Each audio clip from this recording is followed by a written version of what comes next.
저는 오늘 여러분들과 함께 하나님께서 보시기에 심히 좋았더라, 이런 제목을 가지고 하나님의 말씀을 나누려고 합니다.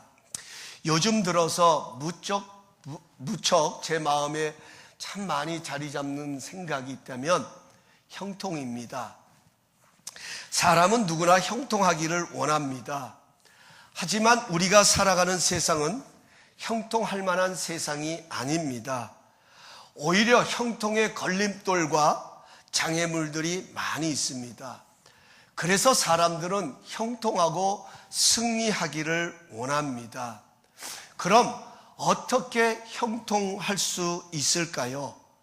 형통의 비결은 목적이 분명해야 합니다. 목적이 분명할 때 그 삶의 의미가 있고 가치가 선명해집니다. 이스라엘 백성들이 가나안의 정복은 정말로 힘들고 어려운 순간들이 참으로 많았습니다.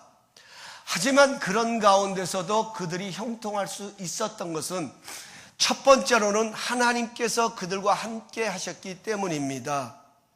둘째는 하나님께서 약속하신 가나안에 들어가야 한다는 그 목적이 분명했기 때문입니다. 하나님은 목적이 분명한 백성들과 함께 하셨습니다.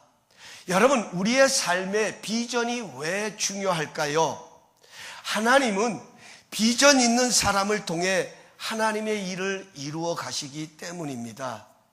비전은 그 삶의 목표이고 목적인 것입니다. 사람은 문제가 없기 때문에 살만한 것이 아닙니다.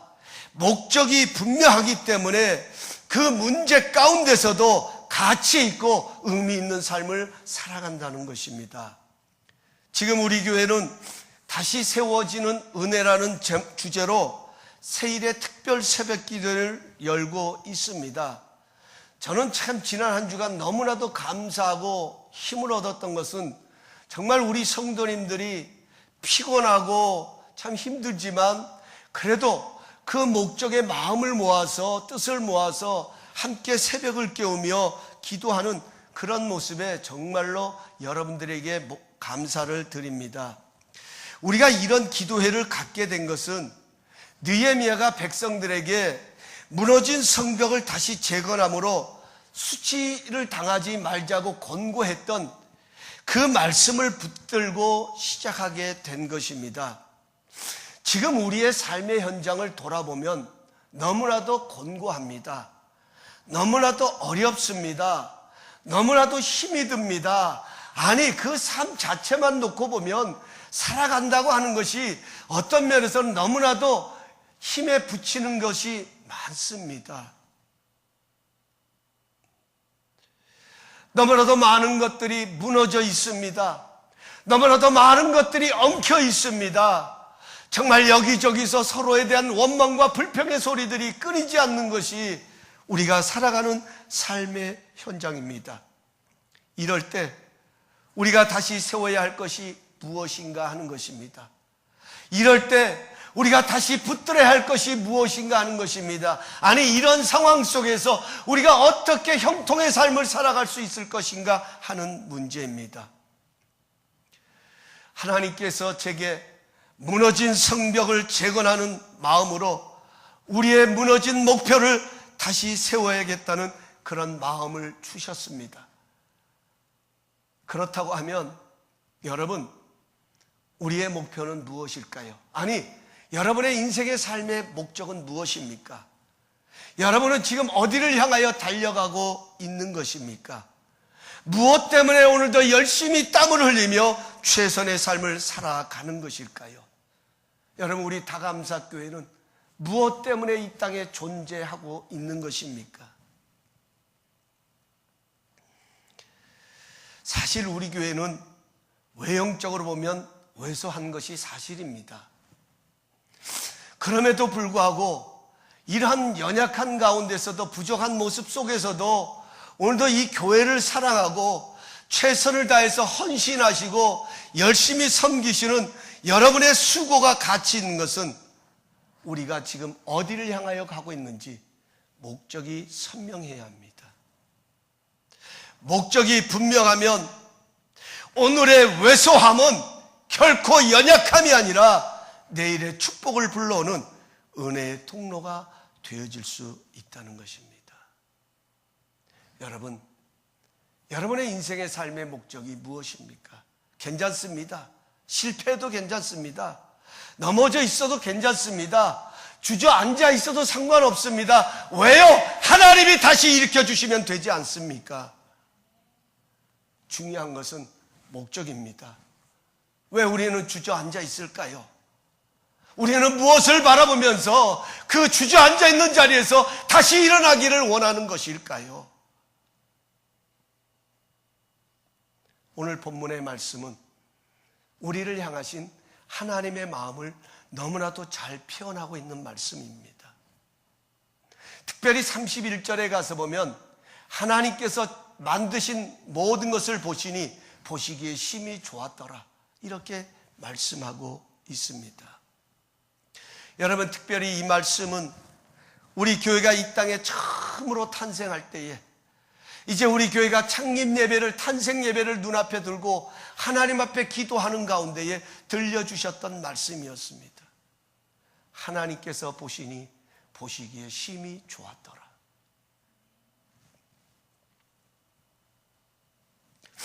여러분, 우리 다감사교회는 하나님께서 보시니 보시기에 심히 좋았더라는 이 말씀처럼 하나님이 보시면서 기뻐하는 교회가 되어야 합니다. 이것이 우리의 목적입니다. 물론 우리 교회는 누구든지 머물고 싶고 누구든지 찾아오고 싶은 그런 교회가 되어야 합니다. 그렇기 위해서는 먼저 하나님이 기뻐하시는 기쁨이 이곳에 넘쳐야 되지 않겠습니까? 하나님이 기뻐하시면 세상이 칭찬하는, 세상이 줄 수 없는 은혜와 기쁨이 넘치게 될 것입니다. 그렇다면 하나님께서는 도대체 무엇이 그렇게 하나님 보시기에 심히 좋았을까요? 도대체 하나님은 무엇을 보시면서 그렇게 좋으셔서 심히 좋았더라고 표현하고 계실까요? 첫 번째로 하나님께서 손수 지으시고 만드셨던 창조물들을 보시면서 심히 좋아하셨다라고 말씀하고 있습니다. 여기 심히 좋았다라는 말은 It was very good, 과거 분사로, 과거형으로 기록되어져 있습니다. 우리가 무엇을 했기 때문에 하나님께서 우리를 보시면서 좋아하시고 기뻐하신 것이 아니라 우리 존재감 그 자체로 하나님은 기뻐하셨다는 거예요. 마치 그림을 완성한 화가가 자신이 그려놓은 그림을 보고 만족해하며 기뻐하는 것처럼 하나님께서도 하나님이 손수 지으시고 만드신 것을 보시면서 좋아하셨습니다. 그 중에서도 사람을 보시면서 It was good이 아니라 It was very good, 매우 좋았더라고 하나님은 그 표현을 더 강조하고 계십니다. 아마 어떤 분들은 이런 생각을 갖는 분들도 계실 거예요. 하나님께서 만드셨다고 하는데 우리의 불완전한 모습을 보면서 하나님이 지으시고 창조하셨다고 말씀하셨는데 왜 이런 인간들은 허물투성이고 불완전한 것일까? 이런 인생을 보면서 도대체 하나님 뭐가 그리도 좋으셔서 심히 좋았더라고 말씀하고 계시는 것일까? 이런 생각을 갖는 분도 있을 것입니다. 여러분, 하나님이 지으신 인간, 오늘 성경에도 기록된 것처럼 하나님이 보시기에 좋을 만큼 완벽했습니다. 하나님과 함께 에덴을 거닐 만큼 기쁨과 행복으로 가득한 존재로 지음을 받은 것입니다. 그러나 죄가 들어오면서부터 그것이 깨어지기를 시작했습니다. 죄는 화살이 목표점을 빗나간 것에 비유하고 있습니다. 하나님이 창조하신 본래의 목적을 빗나간 것입니다. 죄를 받아들이면서부터 인간의 영혼이 파괴되기를 시작했습니다. 그 마음에 하나님 두기를 싫어했습니다. 하나님의 간섭받는 걸 싫어했습니다. 하나님께 함께 거닌다고 하는 그 자체가 별로 의미를 느끼지를 못하는 것입니다. 하나님과 함께 거닐던 인생이 하나님의 낯을 피하여 두려워 숨는 그런 모습으로 바뀌었습니다. 죄는 하나님에게서 멀어지게 할 뿐만 아니라 두려움을 가져다 주는 것입니다. 하나님께서는 죄를 그래서 가장 싫어하고 미워하십니다. 그러나 하나님은 존재감까지 미워하시는 것은 아닙니다. 하나님이 손수 지으시고 하나님이 만드셨던 그 인생들까지 하나님은 미워하시는 것이 아닙니다. 그들을 넘어뜨리고 그들을 파괴하고 그들을 하나님께서 멀어지게 하는 죄는 하나님 미워하시지만 하나님이 지으셨던 그 존재감을 하나님은 미워하시는 것이 아닙니다. 오히려 하나님께서는 그들을 사랑하셔서 하나님께서 손수 주셨던 그 창조물들을 사랑하셔서 하나님께서는 새로운 창조의 역사를 이루어 가셨습니다. 그것이 로마서 5장 8절의 말씀입니다. 우리가 아직 죄인되었을 때에 그리스도께서 우리를 위하여 죽으심으로 하나님께서 우리에 대한 자기의 사랑을 확증하셨느니라. 하나님은 우리가 무엇을 했기 때문에 우리가 하나님을 기쁘시게 해드리는 그런 엄청난 일을 하나님을 위해서 했기 때문에 하나님이 우리를 사랑하신 것이 아니라, 아니요, 우리는 아직도 죄인 되었지만 하나님은 그 존재감을 사랑하셨기 때문에 하나밖에 없는 독생자를 내어주시면서 우리를 위하여 십자가상에서 그 모든 죄값을 지불하게 하시고 우리를 향하신 하나님의 사랑을 확증하여 주셨습니다. 다시금 그 사랑 안에서 새로운 창조를 이루어 가셨습니다. 죄로 말미암아 얼룩져 있는 우리의 불완전함을 하나님께서는 만져주셨습니다. 다시 새롭게 만들어가고 있습니다. 여러분, 이것이 하나님의 기쁨이었어요. 오늘 우리가 붙들어야 할 복음이 바로 이거예요. 내가 온전하기 때문에가 아니라 하나님은 나를 온전하게 지으셨지만 내 안에 죄가 들어와서 그 죄 때문에 하나님을 멀리하고 하나님께서 떠나 있었지만 하나님은 여전히 하나님이 주셨던 그 존재감 그 자체를 사랑하셔서 포기하지 아니하시고 도리어 찾아오셔서 우리 안에서 또 다른 새로운 창조의 역사를 이루어 가신다 하는 것입니다.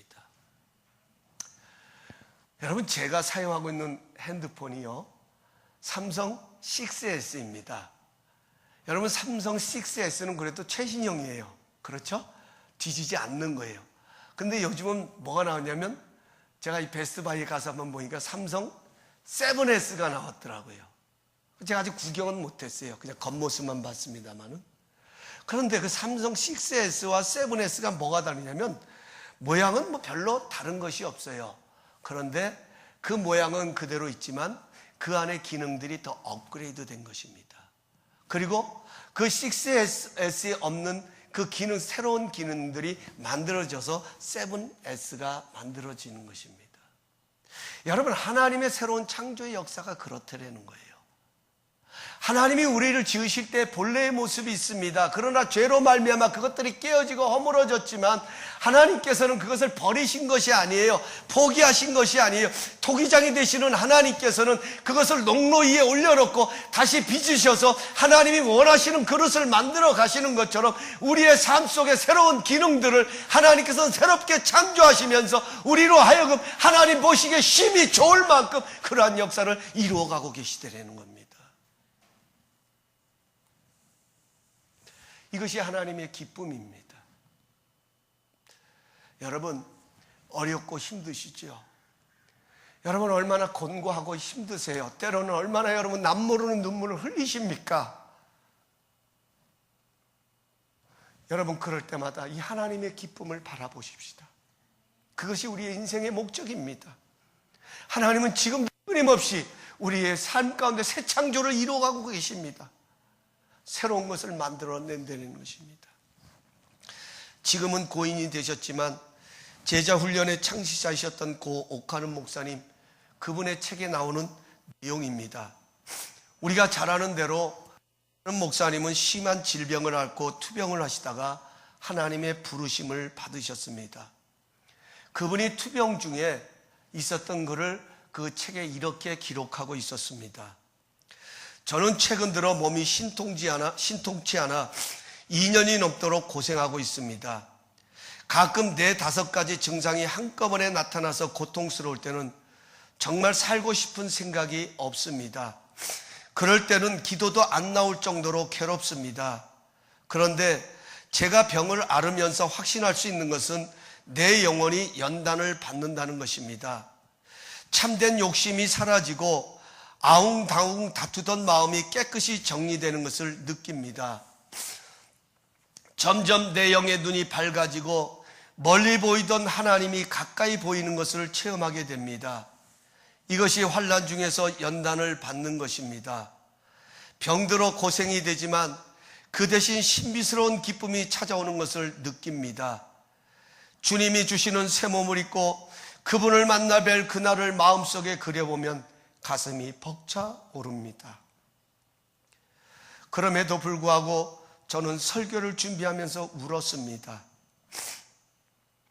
하나님께서는 이런 고통을 통해서도 내 안에 새로운 일들을 창조하시는데 나는 그 기회들을 불평하면서 흘러보낸 것 같아 울었습니다. 성도는 어떤 상황에서 하나님의 영광을 바라고 즐거워할 수 있다는 것을 가족들에게, 성도들에게, 이웃들에게 증거할 수 있는 절호의 기회였는데 그렇게 하지 못했다는 자책이 제 마음을 짓눌렸습니다. 주님께 죄송한 마음에 눈물만 흐르게 됩니다. 사랑하는 형제 자매 여러분, 어떤 고통 가운데 계십니까? 거기에는 반드시 하나님의 프리미엄이 따라옵니다. 거기에는 하나님의 또 다른 창조의 역사가 반드시 함께 옵니다. 그렇습니다. 우리가 세상에서 환난을 당하나 담대할 수 있는 것은 세상을 이기신 예수님 안에서 우리를 새롭게 창조해 가시는 그분의 기쁨이 있기 때문이 아닐까요? 우리의 목표는 지금도 우리의 인생을 그렇게 바라보시고 우리를 만져가시는 그분의 손길을 경험하며 더욱 변화되고 그분의 프리미엄의 은혜를 입어가는 우리 다감사교회가 된다면 이것이야말로 우리 교회가 이 땅에 세워진 진정한 가치이고 축복일 것입니다. 우리 교회와 가정들이 날마다 새롭게 새로운 것을 창조하시는 하나님의 창조의 손길을 경험함으로 주님이 주시는 기쁨이 넘치시는 그런 복된 교회, 복된 가정을 이루어 가시길 예수님의 이름으로 축원합니다. 두 번째로는 하나님께서는 우리 안에 있는 독특성을 보시면서 심히 좋아하셨다고 성경은 말합니다. 26절 말씀입니다. 우리 한 번만 더 봉독하겠습니다. 26절 말씀 우리 함께 봉독합니다. 시작.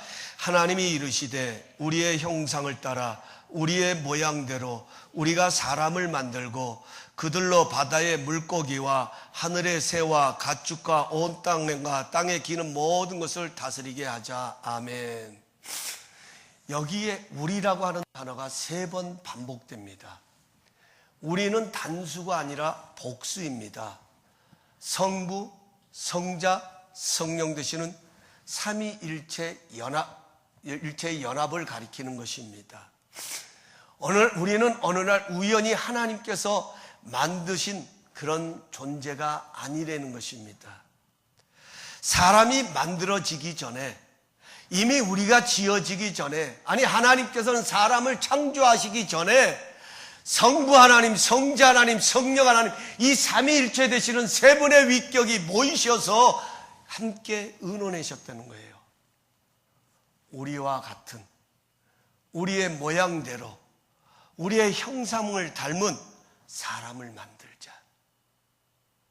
계획함 속에 만들어졌다는 것입니다. 의논했다는 것입니다. 그래서 여러분 이 창세기 1장을 자세히 보면 하나님께서 이 땅에 지으셨던 모든 생물들은 종류대로 지으셨습니다.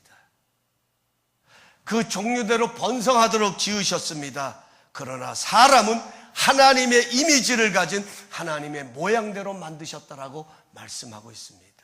이것이 독특함입니다.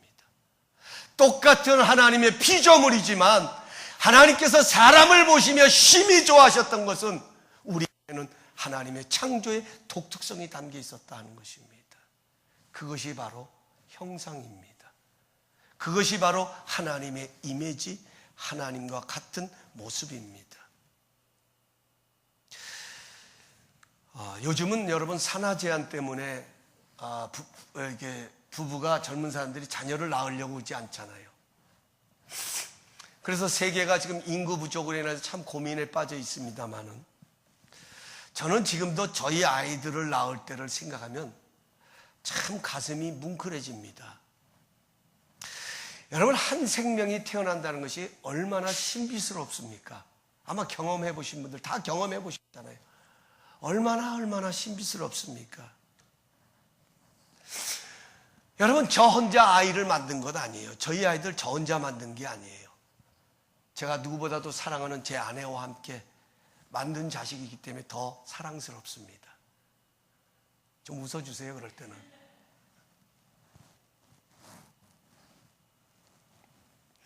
제 아내와의 사이에서 낳은 아이라는 것이 더 신기합니다. 거기다가 저는 처음에 저희 아이들 볼 때 도대체 얘가 누구 닮은지 알 수가 없어요. 뭐 이렇게 생겼나 할 때도 있었어요. 특별히 우리 막내 보배 같은 경우는 완전 남자였습니다. 지금이야 저렇게 그래도 여성스럽죠. 아마 지금 여러분 그 아이가 태어났을 때 사진 보시면 다 기겁을 하실 겁니다. 얘가 여잔지 남잔지 구분이 되지를 않습니다. 그런데 너무 신기한 것은 저는 잘 모르겠는데 사람들이 보면서 그래요.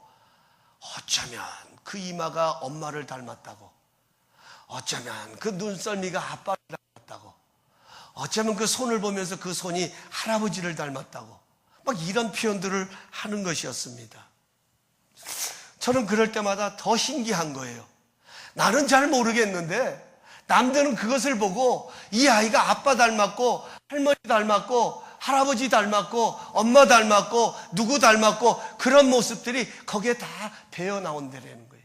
얼마나 신기한지. 이 아이가 내 아이라는 실감이 더 실감나게 다가오는 것을 볼 수가 있었습니다.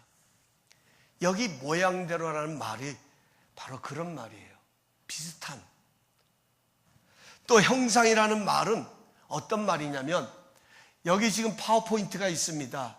저 프로젝트 머신이 여기다가 빛을 발하잖아요. 그래서 글씨가 새겨집니다. 그러나 저 빛을 발하기 위해서는 컴퓨터의 그 본체에 있는 것에 의해서 그 빛을 받아서 글씨를 쏘아내듯이 여기 형상이라고 하는 것이 바로 그런 의미를 담고 있는 거예요. 우리 안에는 하나님의 생명의 빛이 우리 안에 머무는 거예요. 그리고 그 빛을 저 세상에 발할 수 있는 이것이 바로 형상이다 하는 겁니다.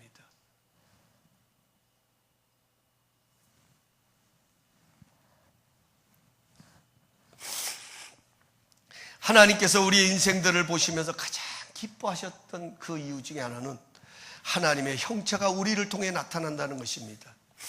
하나님의 사랑이 우리 안에 머물러 있는 것을 보시면서 하나님은 기뻐하셨습니다. 하나님의 생명이 우리 안에 머물러 있는 것을 보면서 기뻐하셨습니다. 그런데 그 죄가 들어오면서 생명이 멈추었습니다. 사랑이 서로에 대한 원망으로 바뀌었습니다.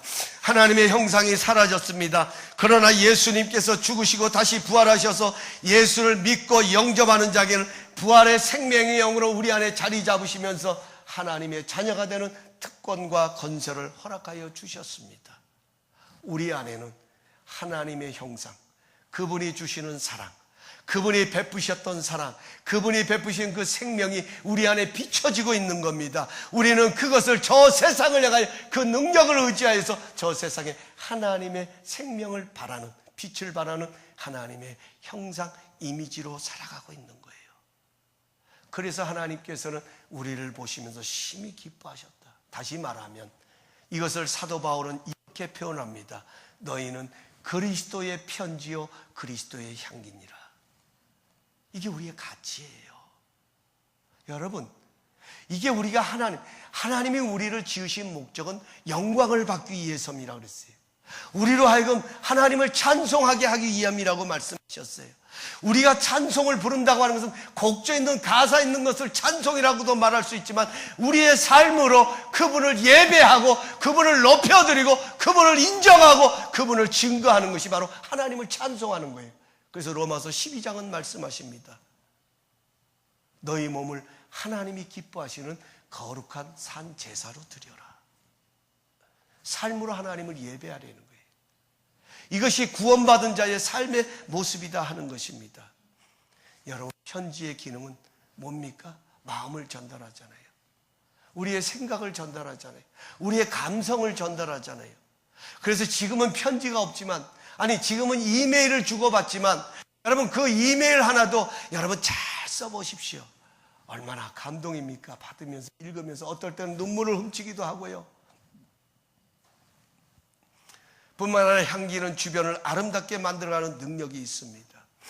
우리 다감사교회는 하나님이 보시기에 힘이 좋은 교회가 되는 것은 하나님의 편지요 향기이기 때문입니다.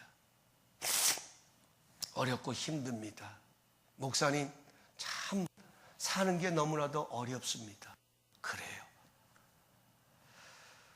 그런 가운데서 우리에게 중요한 것은, 그럼에도 불구하고 우리가 형통할 수 있는 비결은 목적입니다. 그 목적이 뭡니까?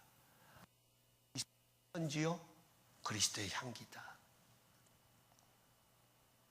여러분의 주어진 그 삶의 고통의 자리가 하나님의 살아계심을 증거하는 그런 자리가 된다면 그것이야말로 축복이 아니겠습니까?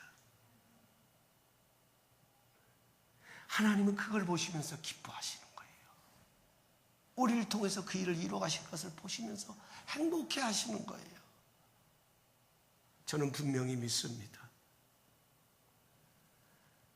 우리만 어려움 당하는 것이 아니라 저 세상 사람들도 어려움 당하고 누구나 힘든 상황들을 지납니다.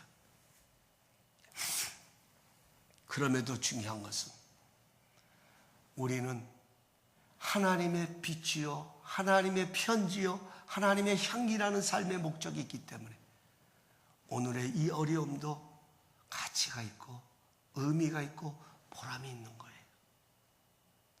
왜 우리는 충전받아야 됩니까?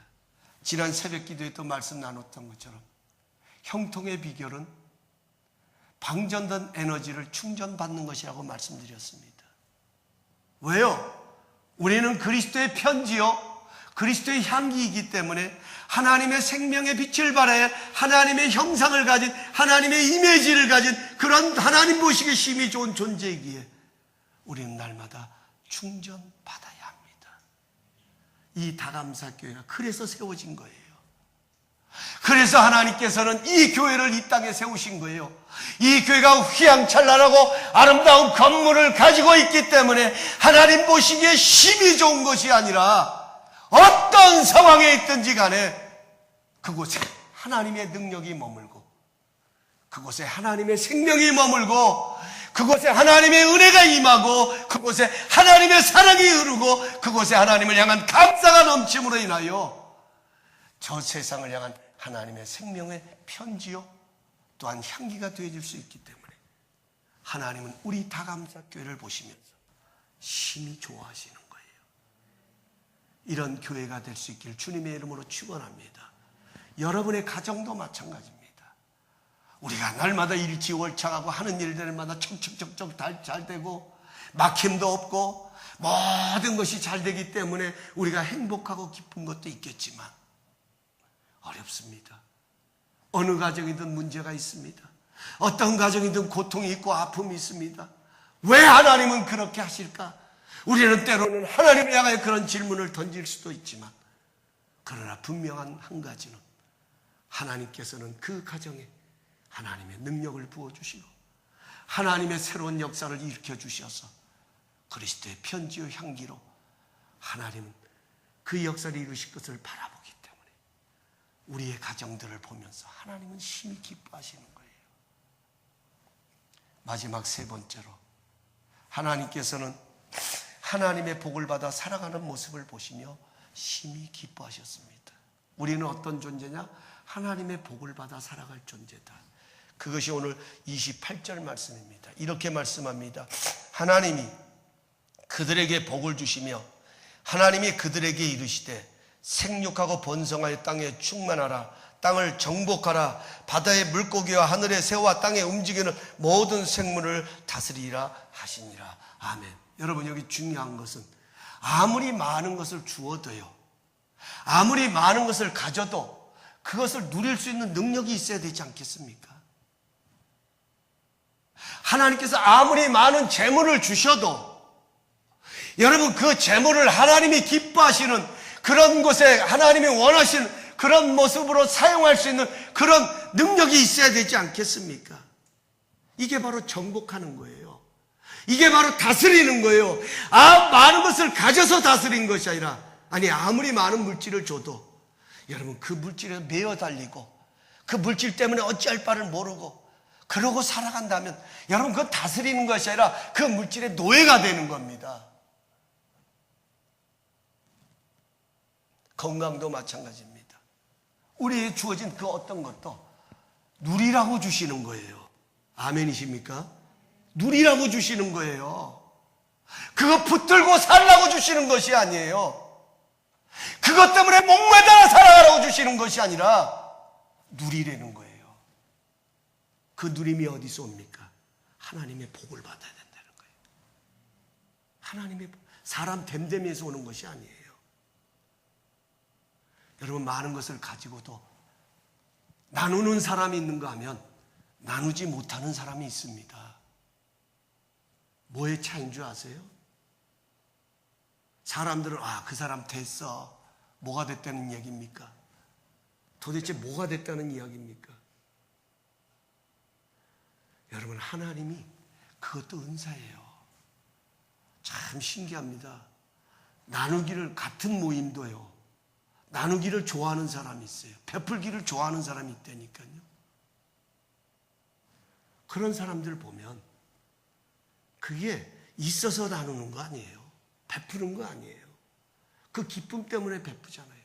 도대체 그 기쁨이 어디서 오냐는 겁니다. 내 돈 나가는 건데, 내 것이 지금 없어지는데 그 기쁨이 어디서 오느냐? 이 모든 것이 하나님이 주신 것이라는 기쁨이 있으면 나눌 수 있잖아요.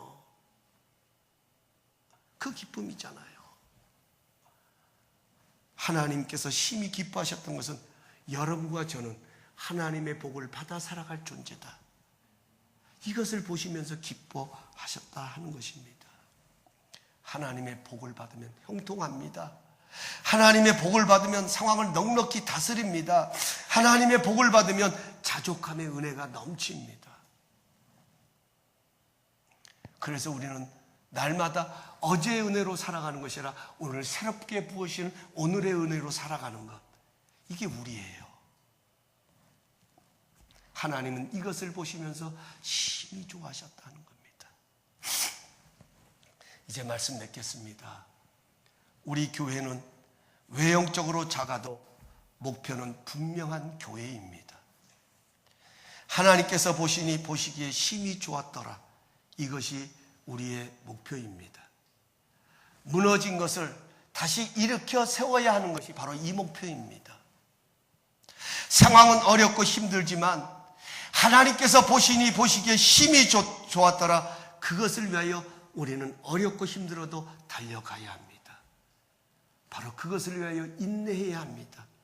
바로 그것을 위하여 나를 양보해야 합니다. 바로 그것을 위하여 나를 내려놓아야 합니다. 바로 그것을 위하여 때로는 나를 희생해야 하는 것입니다.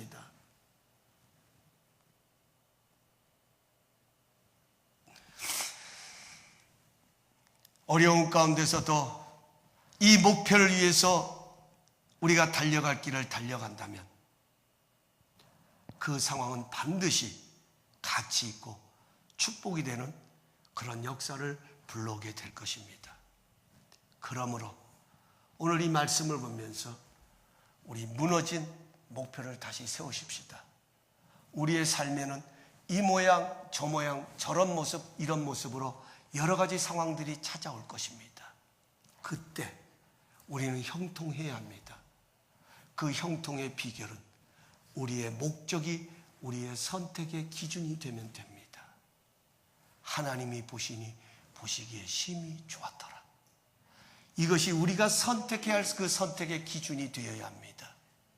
그렇다면 하나님께서는 반드시 그 모습을 통하여 또 다른 하나님의 새로운 역사들을 불러가는 그런 축복이 함께하게 될 것입니다. 우리 한번 따르십시다. 하나님께서 보시니 보시기에 심히 좋았더라. 이것이 우리의 삶이 될 수 있기를 예수님의 이름으로 축원합니다. 기도하겠습니다.